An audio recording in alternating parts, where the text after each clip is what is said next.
We saw some disturbing images. Russia sending in these so-called heavy flamethrowers that are capable of shooting thermobaric rockets.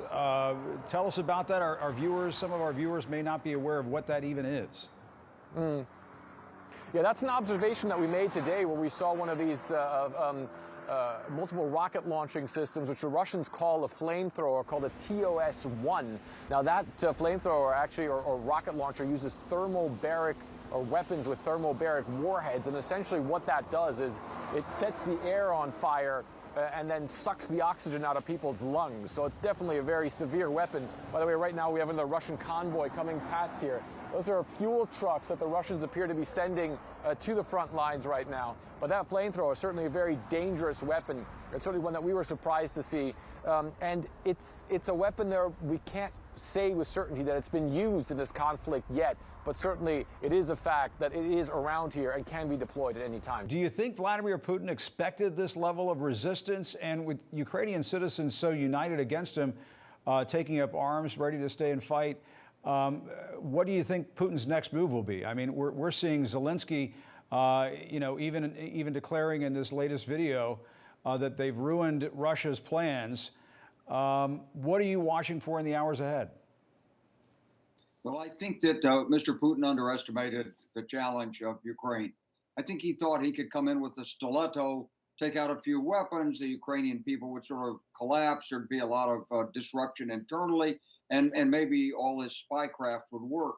But that's not working. The Ukrainian army is fighting brilliantly. The Ukrainian people seem to be united on this. But the bulk of the Russian forces haven't yet engaged. They are closing in. The Russian military tactic is to use these forward detachments, operational maneuver groups, they're called. They're battalion tactical groups, tanks, infantry, engineers, artillery, air defense.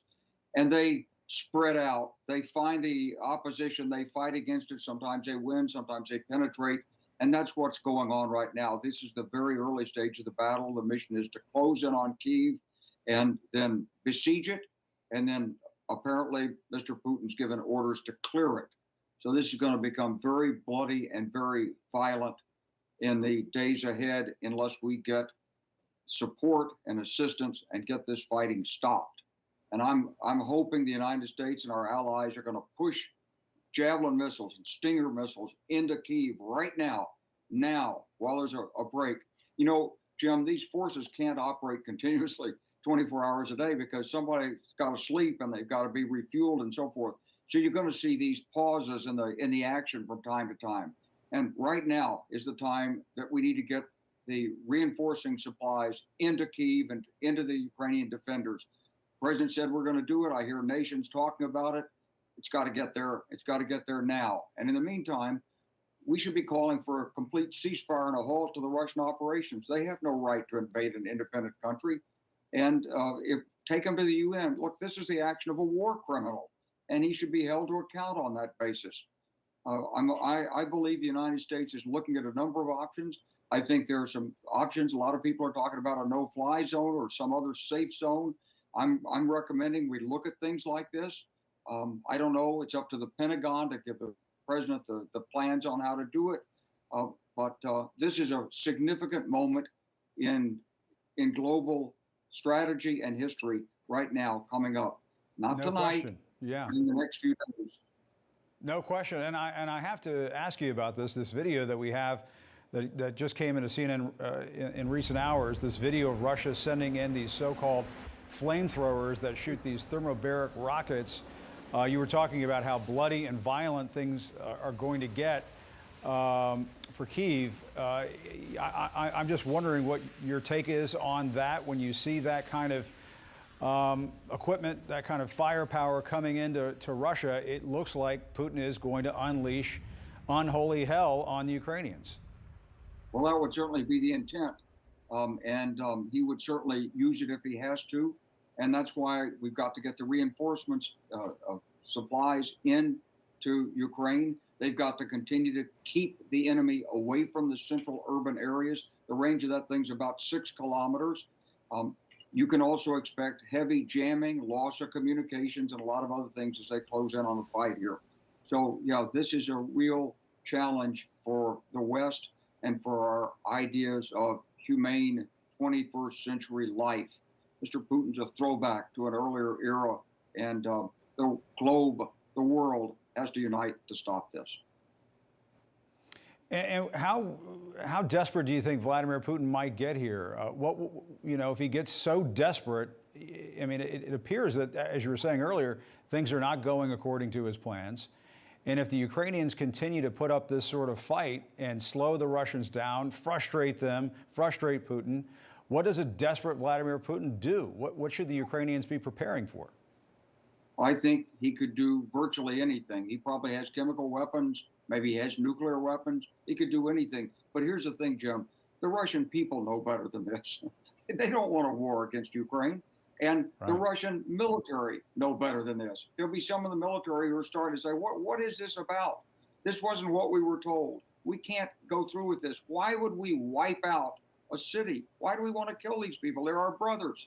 So I think that, a combination of Ukrainian resistance and common sense within the Russian generals, they're going to stop this. There's a chance they could stop this. Putin is a dictator. He's got his security forces. He eliminates the opposition. But this is a time where we need Russian leadership to stop this man who wants to wreck another nation. It's just inhumane, and it's criminal, and it should be stopped. Right. It seems like he's gone mad. He's just gone mad. General, we've learned that Germany will send 1,000 anti-tank defense weapons and 500 Stinger missiles to Ukraine. Is that going to be enough? What do you make of that? And I guess as the former Supreme Allied Commander of NATO, I have to ask you, you must be awfully proud of how this alliance has come together and the way that it's standing up to Vladimir Putin right now.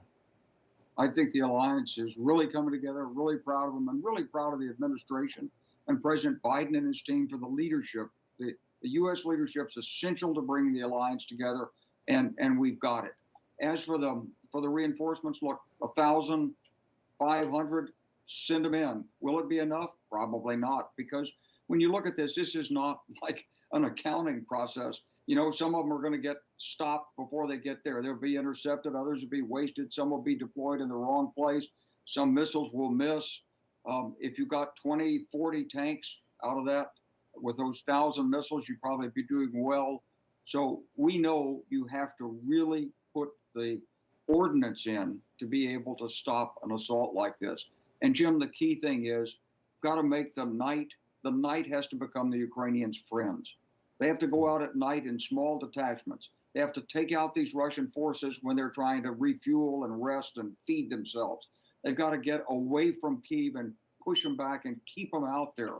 Eventually, if they do that, then that's what provides the leverage for the Russian generals to fight it out with their boss.